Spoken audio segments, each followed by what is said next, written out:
आज हम लोग आपकी कक्षा 12 में कवयित्री महादेवी वर्मा जी द्वारा रचित गीत 3 शीर्षक के 5वें और अंतिम पद्यांश की व्याख्या और इस पद्यांश पर आधारित आपकी बोर्ड की परीक्षा में पूछे जाने वाले संभावित प्रश्नों को हल करना सीखेंगे। सबसे पहले हम लोग हमेशा की तरह इस पद्यांश में जितने भी शब्द आए हैं पहले इन सभी शब्दों का सरल अर्थ देखेंगे, उसके बाद हम लोग इसकी व्याख्या करेंगे। तो चलिए सबसे पहले हम लोग इस पद्यांश में आए हुए सभी शब्दों का सरल अर्थ देख लेते हैं।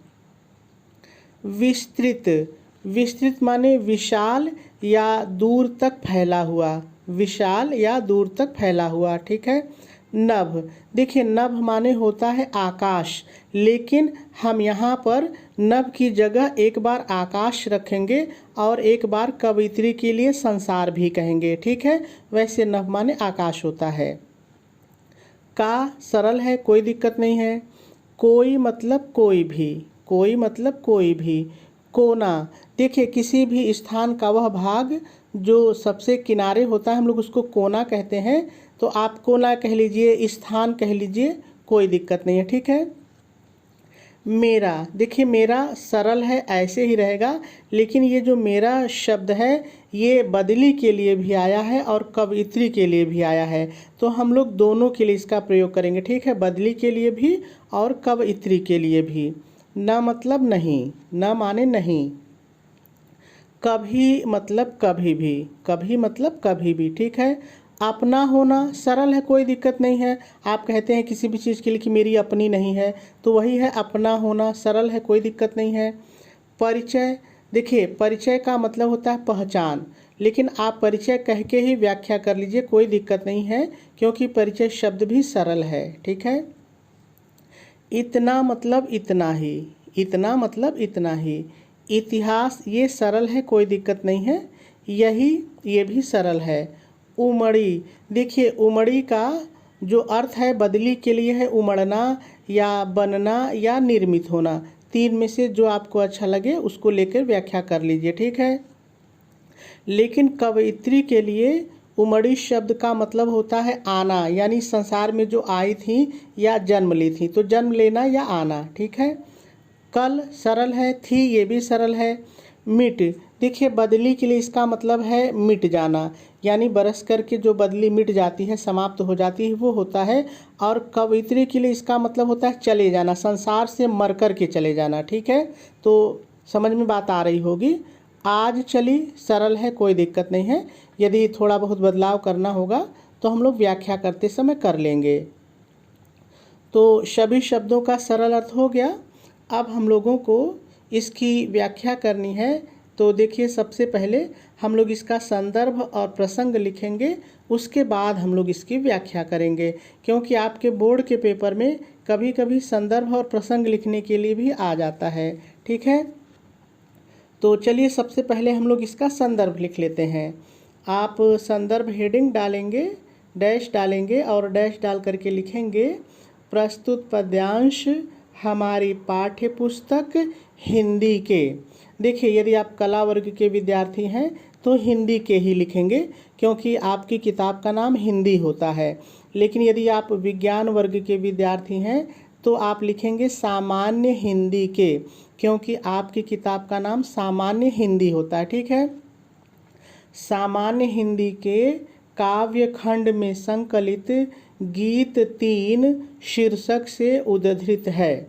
पूर्ण विराम लगाएंगे और आगे लिखेंगे इसकी रचना आधुनिक युग की मीरा के नाम से प्रसिद्ध कवयित्री श्रीमती महादेवी वर्मा जी ने की है।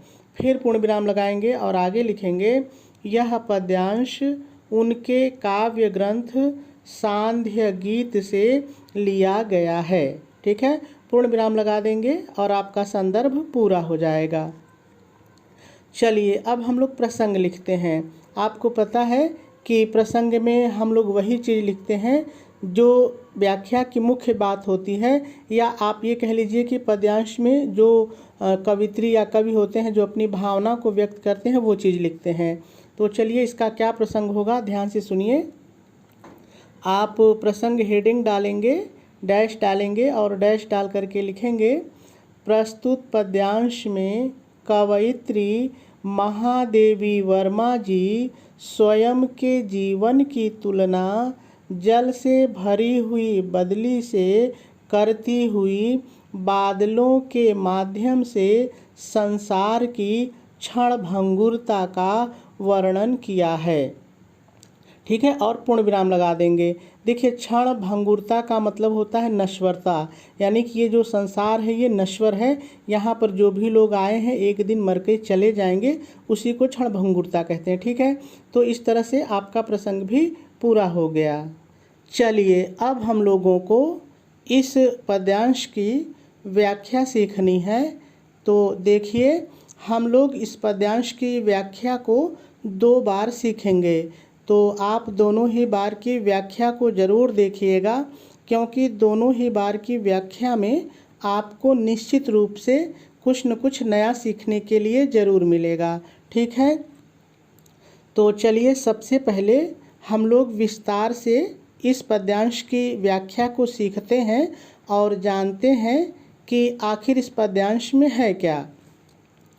तो देखिए, बहुत ही सरल पद्यांश है। इस पद्यांश में है क्या कि जो कवयित्री महादेवी वर्मा जी हैं वो स्वयं के जीवन की तुलना जल से भरी हुई बदली से कर रही हैं और कह रही हैं कि जिस प्रकार से जल से भरी हुई बदली का जीवन होता है, ठीक उसी प्रकार से मेरा भी जीवन है। लेकिन वो इस बात को कह कैसे रही हैं, आ जाइए पद्यांश पर और हम लोग देखते हैं। तो कवयित्री कहती हैं, विस्तृत नभ का कोई कोना मेरा न कभी अपना होना। कवयित्री महादेवी वर्मा जी स्वयं के जीवन की तुलना जल से भरी हुई बदली से करती हुई कहती हैं कि जिस प्रकार से, अब आ जाइए पद्यांश पर, जिस प्रकार से विशाल फैले हुए आकाश का कोई भी कोना बदली का अपना कभी भी नहीं होता है, अर्थात जिस प्रकार से विशाल फैले हुए आकाश में बदली को स्थायित्व की प्राप्ति नहीं होती है और वह अपने जीवन भर इधर से उधर आकाश में भटकती रहती है, उसी प्रकार से, अब कवयित्री के लिए बोलना है, उसी प्रकार से इस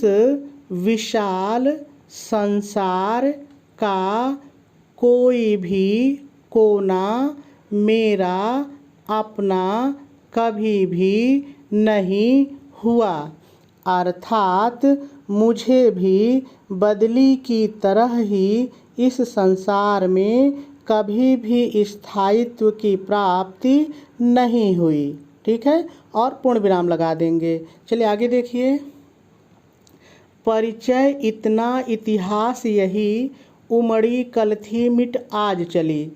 आगे कवित्री कहती हैं, जिस प्रकार बदली का, इतना आपने जोड़िए, जिस प्रकार बदली का परिचय और इतिहास केवल इतना और यही है कि वह कल बनी थी और आज बरस कर मिट कर चली गई, उसी प्रकार से, अब कवित्री के लिए बोलना है, उसी प्रकार से मेरा भी परिचय और इतिहास केवल इतना और यही है कि मैं भी कल इस संसार में आई थी और आज मिटकर जा रही हूँ।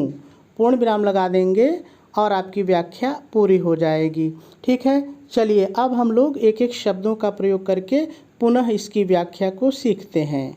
सबसे पहले आप व्याख्या हेडिंग डालेंगे, डैश डालेंगे और डैश डाल करके पहले थोड़ा सा आपको अपनी तरफ से जोड़ करके लिखना पड़ेगा।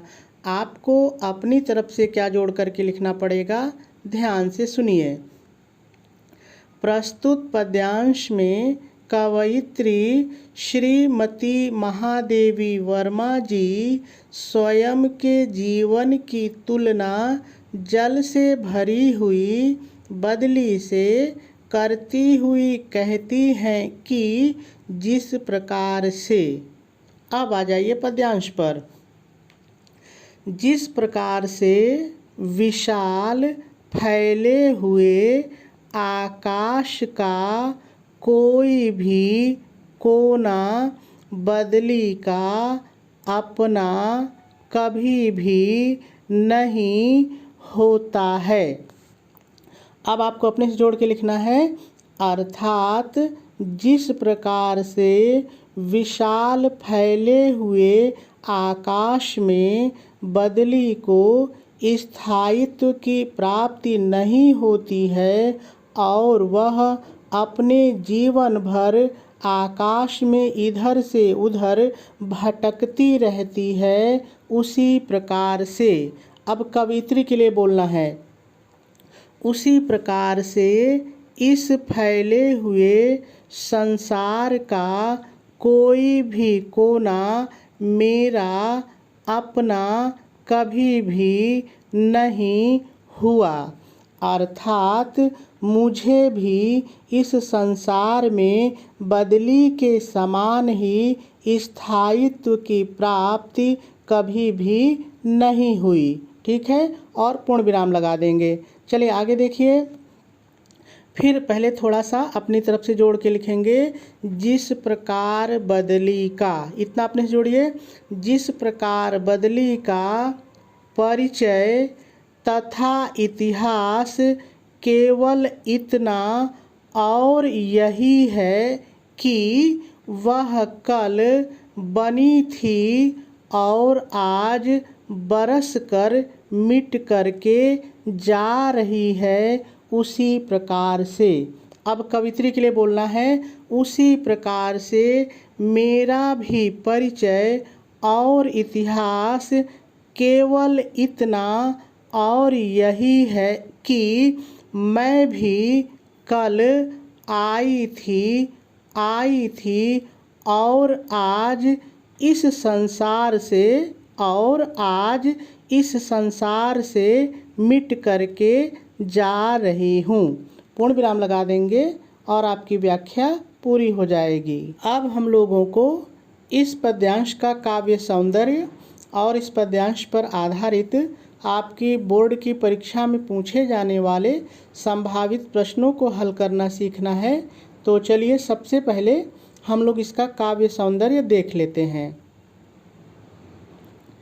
यदि इस पद्यांश में रस की बात की जाए तो इसमें वियोग श्रृंगार रस है। ठीक है। यदि छंद की बात की जाए तो यह मुक्तक छंद है। यदि अलंकार देखा जाए तो इस पद्यांश में मुख्य रूप से मानवीकरण और अनुप्रास अलंकार हैं। ये दोनों अलंकार कहाँ पर हैं, चलिए हम लोग पद्यांश पर चलते हैं और देखते हैं ताकि आपको हमेशा याद रहे। देखिए यहाँ पर आप ध्यान दीजिए, कोई कोना, यहाँ पर क वर्ण आया है और यहाँ पर भी क वर्ण आया है। ठीक है, तो आपको पता है जहाँ पर कोई एक वर्ण एक से अधिक बार आता है वहाँ पर अनुप्रास अलंकार होता है। ठीक है, यहाँ पर देखिए इतना इतिहास में ई और ई, यहाँ पर भी ई वर्ण की पुनरावृत्ति हुई है, तो यहाँ पर भी हम लोगों को अनुप्रास अलंकार मिल जाता है। ठीक है, और दूसरा है मानवीकरण। देखिए यहाँ पर प्रत्येक लाइन में मानवीकरण अलंकार है, क्योंकि इस पद्यांश में जो कवयित्री महादेवी वर्मा जी हैं उन्होंने बदली का मानवीकरण किया है कि उसको कहीं रहने के लिए स्थान नहीं मिलता है, स्थायित्व नहीं होता है, वो आती है मरकर चली जाती है। तो जब हम किसी चीज़ को जो कि मनुष्य न हो और उसको मनुष्य के रूप में व्यक्त करते हैं तो वहाँ पर मानवीकरण अलंकार होता है। ठीक है, तो ये दो मुख्य अलंकार हैं। थोड़ा सा यहाँ और एक देख लीजिए, यहाँ कोना होना, यहाँ पर भी हमको अंत्यानुप्रास देखने के लिए मिल रहा है। तो अंत्यानुप्रास लिखिए, चाहे अनुप्रास यहाँ पर हो सकता है। ठीक है, चलिए आगे देखते हैं। यदि हम लोग इस पद्यांश की भाषा की बात करें तो शुद्ध परिष्कृत खड़ी बोली है। ठीक है, शैली इस पद्यांश की गीतात्मक एवं प्रतीकात्मक है। गुण इस पद्यांश में माधुर्य है और शब्द शक्ति लक्षणा है। ठीक है, चलिए अब हम लोग इस पद्यांश पर आधारित पूछे जाने वाले संभावित प्रश्नों को हल करना सीखते हैं। सबसे पहले हम लोग प्रश्न की सूचना पढ़ लेते हैं कि प्रश्न आपके पेपर में आखिर पूछता कैसे है। तो आप भी मेरे साथ पढ़ लीजिए। देखिए, प्रश्न इसी तरह से पूछता है, उपर्युक्त पद्यांश को पढ़कर निम्नलिखित प्रश्नों के उत्तर दीजिए। और आपके बोर्ड के पेपर में इसी तरह से 5 प्रश्न रहेंगे। ठीक है, और वो जो 5 प्रश्न रहेंगे जो मैंने लिए हैं, इसमें से भी हो सकते हैं, इसके बाहर से भी हो सकते हैं, क्योंकि एक पद्यांश पर बहुत सारे प्रश्न बन जाते हैं। ठीक है, लेकिन यदि आपने संदर्भ, प्रसंग, व्याख्या और काव्य सौंदर्य को समझ लिया है तो सभी प्रश्नों के उत्तर लिख लेंगे, कहीं कोई दिक्कत नहीं होगी। तो चलिए यहाँ पर जो मैंने 5 प्रश्न लिए हैं उनको हल करना सीखते हैं। तो पहला प्रश्न कह रहा है, प्रस्तुत पद्यांश के शीर्षक एवं कवयित्री का नाम लिखिए। तो देखिए, जब इस तरह के प्रश्न आते हैं तो इनका उत्तर आपको संदर्भ से मिल जाता है। ठीक है, तो आप उत्तर लिखेंगे कैसे? आप उत्तर डालेंगे और लिखेंगे, प्रस्तुत पद्यांश के शीर्षक का नाम गीत 3 एवं कवयित्री का नाम श्रीमती महादेवी वर्मा है। ठीक है, और इसका उत्तर पूरा हो जाएगा। चलिए अगले प्रश्न पर चलते हैं। अगला प्रश्न आपसे पूछ रहा है, प्रस्तुत पद्यांश की अलंकार योजना पर प्रकाश डालिए। तो देखिए, मैंने आपको काव्य सौंदर्य बताया था, तो वहाँ पर मैंने बताया था कौन से अलंकार हैं। तो आप उत्तर डालेंगे और लिखेंगे, प्रस्तुत पद्यांश में क्रमशः क, ई वर्ण की पुनरावृत्ति होने के कारण अनुप्रास अलंकार एवं समस्त पंक्तियों में मानवीकरण अलंकार है। ठीक है, और इसका उत्तर भी हो जाएगा। चलिए अगले प्रश्न पर चलते हैं। अगला प्रश्न आपसे पूछ रहा है, कवयित्री अपनी तुलना किससे और क्यों करती है? तो ध्यान रहे, यहाँ पर 2 प्रश्न आपसे पूछ रहा है। कह रहा है कि कवयित्री अपनी तुलना किससे कर रही है, पहली बात, और दूसरी क्यों कर रही है। तो चलिए देखते हैं इसका उत्तर क्या होगा। यदि आपने व्याख्या समझ ली है तो आप अपने से वाक्य बना के लिख सकते हैं। ध्यान रहे, जो मैंने उत्तर लिखा है यही आप लिखिए, बिल्कुल भी ज़रूरी नहीं है, बातें यही होनी चाहिए, वाक्य और शब्द आपके अपने हो सकते हैं। ठीक है, तो चलिए आप उत्तर डालेंगे और लिखेंगे, कवयित्री अपने जीवन की तुलना जल से भरी हुई बदली से करती हैं, क्योंकि देखिए, एक का उत्तर हो गया, किससे करती हैं? जल से भरी हुई बदली से करती हैं। क्यों करती हैं? अब यहाँ से है, क्योंकि जिस प्रकार से विशाल फैले हुए आकाश में बदली को स्थायित्व प्राप्त नहीं होता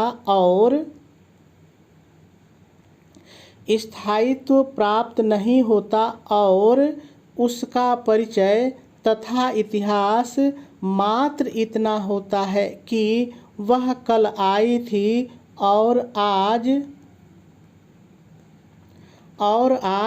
मिटकर जा रही है, उसी प्रकार से कवयित्री का जीवन भी क्षणभंगुर है। ठीक है, और इसका उत्तर हो जाएगा। चलिए अगले प्रश्न पर चलते हैं। अगला प्रश्न आपसे पूछ रहा है, अपने जीवन की व्याख्या को अभिव्यक्त करने के लिए कवयित्री ने किसको अपना माध्यम बनाया है? बहुत ही सरल प्रश्न है।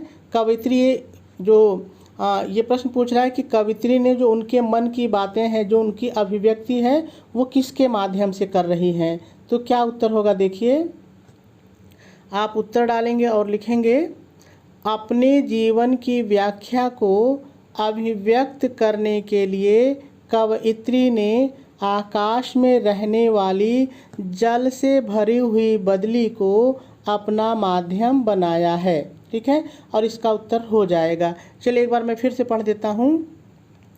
अपने जीवन की व्याख्या को अभिव्यक्त करने के लिए कवयित्री ने आकाश में रहने वाली जल से भरी हुई बदली को अपना माध्यम बनाया है। पूर्ण विराम लगा देंगे और इसका उत्तर भी हो जाएगा। चलिए अगले और अंतिम प्रश्न पर चलते हैं। अगला प्रश्न पूछ रहा है, रेखांकित अंश की व्याख्या कीजिए। तो देखिए कहाँ पर रेखा खींची गई है, पहले आप देख लीजिए। देखिए आपके सामने ये लाइनें दिख रही हैं, जहाँ पर लाइन खींची गई है, इसी की आपको व्याख्या करनी है। ठीक है, तो चलिए इसकी व्याख्या कैसे करेंगे देखते हैं। आप हेडिंग डालेंगे रेखांकित अंश की व्याख्या। ठीक है, क्योंकि प्रश्न कह रहा है कि रेखांकित अंश की व्याख्या कीजिए, इसलिए हम हेडिंग डालेंगे रेखांकित अंश की व्याख्या और डैश डाल करके आप लिखेंगे, प्रस्तुत रेखांकित अंश में कवयित्री स्वयं के जीवन की तुलना जल से भरी हुई बदली से करती हुई कहती है कि। देखिए इतना मैंने अपनी तरफ से जोड़ा है, अब व्याख्या आगे शुरू हो रही है। ठीक है, कहती है कि जिस प्रकार से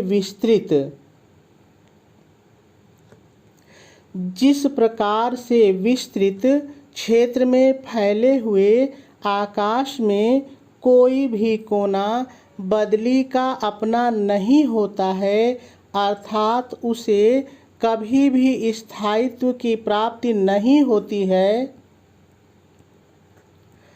और वह संपूर्ण जीवन काल में इधर उधर भटकती रहती है, उसी प्रकार से मुझे भी इस विशाल संसार में स्थायित्व प्राप्त नहीं हुआ है। पूर्ण विराम लगा देंगे और आपकी रेखांकित अंश की व्याख्या भी पूरी हो जाएगी।